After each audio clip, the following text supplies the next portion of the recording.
Have you ever stared at a Sudoku grid, feeling that little thrill as the numbers fall into place? It's a satisfying feeling, right? But what if I told you there is a world of puzzles that go far beyond simple grids? Puzzles that twist your brain, challenge your assumptions, and reveal the hidden, beautiful machinery of logic itself.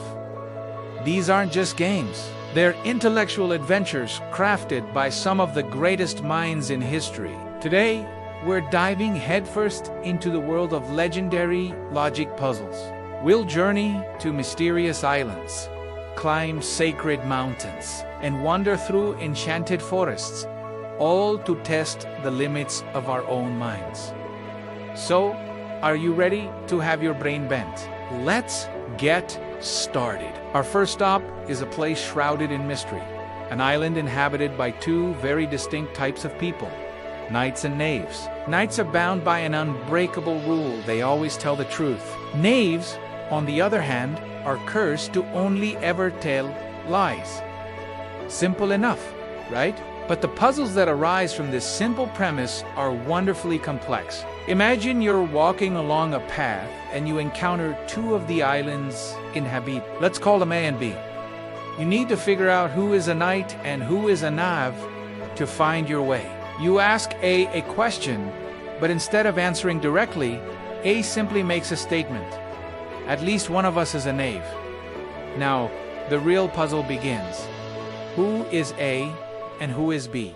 Let's break this down logically. We have to consider the two possibilities for a first.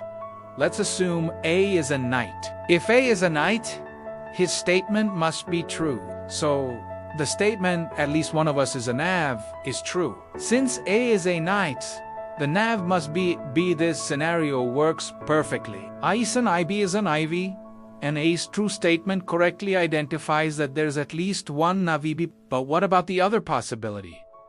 What if A is a knave? If A is a knave, his statement must be a lie. So, the statement, at least one of us is a knave, is false. What's the opposite of at least one of us is a knave? The opposite is that asterisk, neither asterisk of us is a knave. This would mean that both A and B are knights.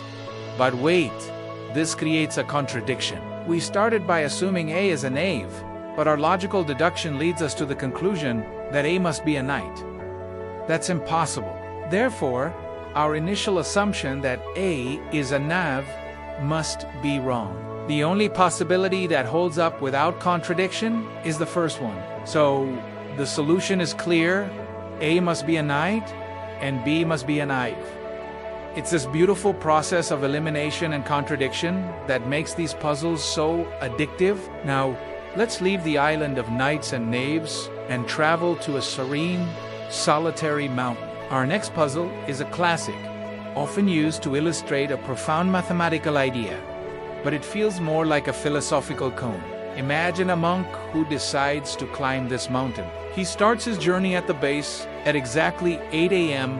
on a Saturday. He takes his time, walking at various speeds, sometimes stopping to rest, and finally reaches the summit at 8 p.m. that evening. He spends the night meditating at the top. The next morning, Sunday, he begins his descent at exactly 8 a.m., following the exact same path.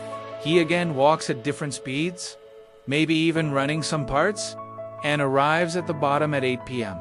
Now, for the question, is there any single point in time on Sunday when the monk was at the exact same spot on the path as he was on Saturday? Your first instinct might be to say it's unlikely. His speeds were different. His stops were different. The chances seem slim, but the answer is, with absolute certainty, yes. There is guaranteed to be such a moment. To understand why, we don't need complex calculations. We just need a little visualization. Imagine we have two monks on Saturday at 8 a.m. Our first monk starts climbing up from the bottom at the exact same time on the exact same day. Imagine a ghost monk starts walking down from the summit, perfectly mirroring the real monk's Sunday journey. They are on the same path, heading towards each other. Are they guaranteed to meet? Of course. it is impossible for one to get from the bottom to the top and the other from the top to the bottom on the same path without crossing at some point. That crossing point is the solution. It's the exact same location, and because their journeys started at the same time, it's the exact same time of day. This puzzle is a beautiful, intuitive demonstration of what mathematicians call the intermediate value theorem or a fixed point theorem. It shows that some things in life are not just probable, but inevitable. For our final journey, we venture into an enchanted forest, a place filled with birds that don't just chirp, they reason. This world comes from the brilliant mind of Raymond Smullyan, a mathematician, logician, and magician who created some of the most profound and playful puzzles ever devised. In his book, To Mock a Mockingbird, he introduces us to a whole aviary of logical birds. The most famous is the mockingbird. A mockingbird has a peculiar property. If you call out the name of any bird to it, it will respond by calling out the name of the bird that bird would call in response to its own name. It sounds confusing, but it's the foundation of a system called combinatory logic. Let's try a simpler puzzle from Smulyan's forest.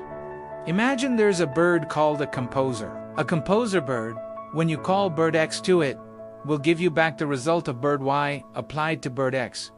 It composes functions. Now, Smulyan asks a fascinating question.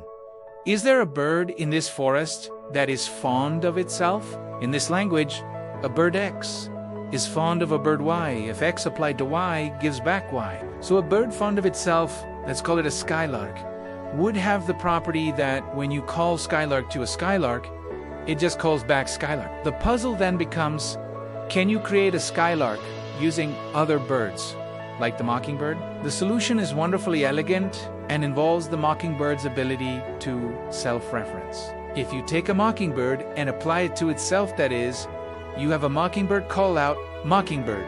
What happens? The mockingbird's rule is to mimic the result of a bird applied to itself. So, the mockingbird applied to the mockingbird yields the same result. It's a self-replicating, self-referential loop. This bird, the mockingbird applied to itself, behaves exactly like a skylark. It's a bird that is fond of itself. These puzzles, which seem like whimsical fairy tales, are actually exploring the deepest foundations of computation and logic. They show that complex ideas like recursion and self-reference can be built from very simple, elegant rules. Smulyan's genius was in making these profound concepts feel like a game, from the clear-cut truths of knights and knaves, to the inevitable truths on a mountain path, to the self-referential truths in an enchanted forest. Logic puzzles are so much more than a way to pass the time. They are a celebration of the human mind's ability to find order in chaos, to build complex systems from simple rules, and to find certainty in a world of doubt.